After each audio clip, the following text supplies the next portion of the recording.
Hey, most amazing top 10 family, how's it going for you guys today? I'm just keeping you guys updated on my hair situation.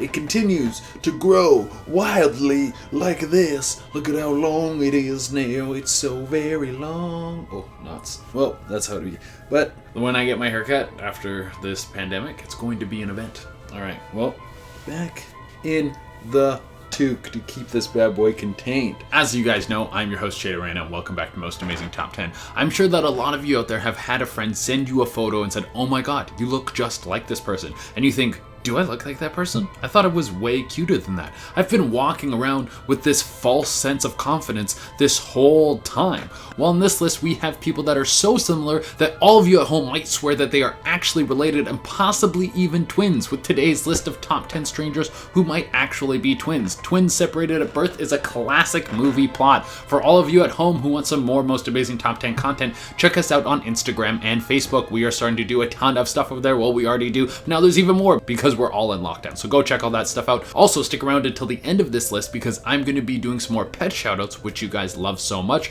Remember, if you want me to shout out your pet, you can hit me up on Instagram. And without taking any longer, let's get into this list. At number 10, we have 4 is a party. Okay, what are the chances of you running into a person who looks almost identical to you? Well, they are pretty low. Well, what if you did this not once, not twice, but 3 times? Niamgini is from Ireland and she ran into Karen and Irene, who both also live in Ireland, and look how similar they are. It's so crazy how similar they look, and they are in the same country. This is the classic separated at birth story. Like, I don't think they actually were, but that's where this would all fit. That could be an explanation for it, but this last one I have no explanation for. This is our Italian doppelganger all the way in Italy, obviously. Depending on how you like your food and your weather, you might be so jealous knowing that you have a doppelganger that ended up in Italy when you're like, that should have been me. I should have been over there. At number 9, we have The Search. Some people see someone who looks like them and they think, okay, that's interesting, and then they move on. Other people are like, no, I must find them. I must know how they look like. I must know why they look like me and who they are. Maybe I'll even kill them and take their power like Highlander. There can only be one.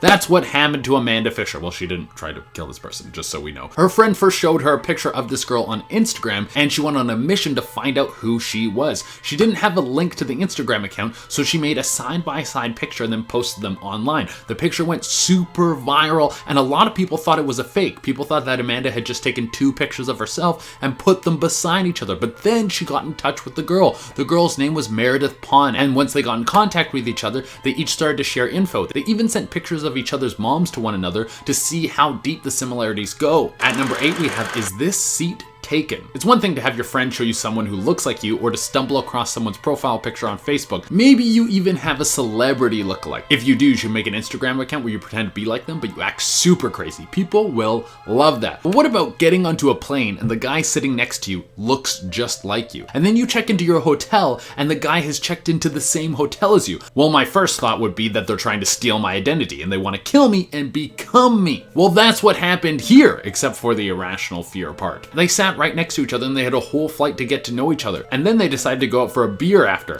I guess this would be terrifying if you were an introvert because the whole flight you would feel some sort of obligation to talk to the person. That would be so stressful. At number 7, we have secret soulmates. Just because someone looks like you doesn't mean you're going to have anything in common. There might be nothing that you two can talk about other than the fact that you both look like each other. You just say hi and then you go your separate ways. But that's not what happened to Sierra Murphy. She was originally from Ireland and then she finished high school and she got accepted to a school in Germany and made the move. After a few days on campus, people were coming up to her like they had already knew her. A few people were asking her if she had a sister who attended the school. She thought this was very strange until she saw her. It was Cordelia Roberts, a girl from the UK who was almost a clone of Sierra. Now you're going to the same school, what happens next? Do you fight over the look or do you accept that you're not that unique? Well, they did neither. They actually became best friends, so much so that people on the campus started calling them the sisters. At number 6, we have room for one more? Let's say things work out with you and your doppelganger. Well, now you're good friends, so what's the next logical move? Well, you should move in together. That's what Elizabeth and Maria did. They were 2 lookalikes from Italy and they found each other in Pisa and decided to move in together. Again, I would like to say I would never let someone that similar to me that close to my passport or any other government documents. I'm not trying to end up murdered and replaced. Maybe I'm just paranoid, but I think it could happen.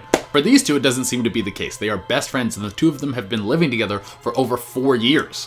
At number 5, we have I Want One Too. There's a real thing called twin or sibling envy, when people will see someone with a brother or sister and they will think that they're missing something because they don't have one. I don't know if that's what happened here, but Sophia Rahmed was working as a journalist and she saw a few stories about people finding their lookalikes. She decided that she wanted one, that it was time for her to find the person who looked just like her. Personally, I'm good with not knowing. I like living in the illusion that I'm actually unique. She posted a picture of herself front-facing and profile with the tagline "Wanted, looking for a twin." She started a blog about her efforts, but there was no luck. She even started a Facebook and YouTube campaign that went viral, but still there was no one she could call a fake twin. She had the full machine of the internet working for her and there was nothing to be found. Well, it turns out all she needed to do was ask a friend. She eventually found Lauren Hatchett, who was pretty damn close, and it was her friend who introduced them. At number 4, we have That's Not My Name. College seems to be a breeding ground for lookalikes. I guess you pack millions of kids into schools, then eventually you're gonna have two that really look like each other. Well, let's meet Brian and Josh. These two experienced the same problem as the other two that were going to the same school in Germany. Both of them kept having people come up to them and call them by the wrong name. This can probably make you feel like you're in the Twilight Zone and nothing is real, that you swapped lives with someone and now you're living in a parallel dimension, but the result wasn't that insane. It was literally just two dudes who look like each other. You think you're part of a sci-fi adventure, and then you realize you're just in college and you have 40 grand of debt. At number 3, we have there are websites now?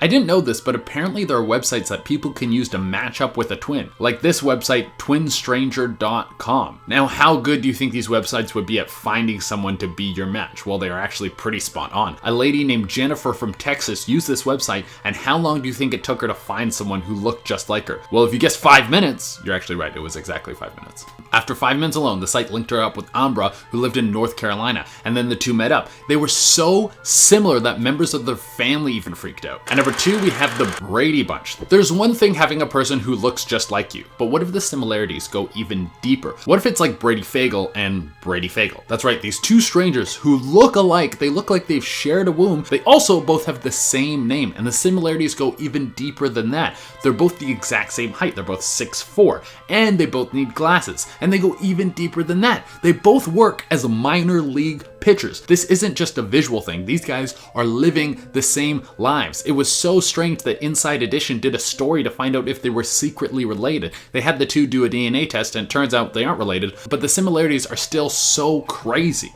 And for the number 1 spot, we have Twin or Immortal. To close it out, we have a nice celebrity one for you. There have been a lot of celebrities that have historical doppelgangers, but Keanu Reeves is the one that is most believable. 1, because he ages so well, and 2, because he's had more than one historic image that looks spot on. The first being a painting titled Portrait of a Man, painted by Parmigiano. The guy in the painting has a massive beard, but it does look a lot like him. And on top of that, there's a French dude from the 1700s called Paul Monet. Is Keanu Reeves immortal, or has he had just a bunch of twins that have lived throughout history? Alright everyone, that is our list. Thank you all so much for tuning in, and now it is time to do some pet shoutouts. Remember, if you want me to shout out your pet, you can hit me up on Instagram. Pick new pets every day, so if you don't get picked one day, you can message back another day. If it takes me a little while to get back to you, I am very sorry. I have a lot of these to do. The best thing to do is just message over and over again. I usually pick who just messaged last. And without taking any longer, let's shout out some pets. To start off, we have Uncle Harry, which wins the name of best named cat of all time by far. After that, we have Crowley, who is a nice big old snake. I've never held a snake, but it's definitely on my to-do list. Next, we have the dog Coconut, who's all curled up, having a nice little snooze. Then we got the goat Missy, and I might be wrong on this, but I think this is the first time we've ever had a goat on the channel, which is like, I guess that's some sort of accomplishment. I'm pretty sure it is. And to close it out, we have Moon, who is the cutest kitten of all time. Look at those big eyes. I love her so much. All right, everyone, that has been our list. Thank you all so much for tuning in. As always, I would love it if you could like, comment, subscribe, and hit the little notification bell. Until next time, I have been your host, Jay, and go find your twin or something. Bye.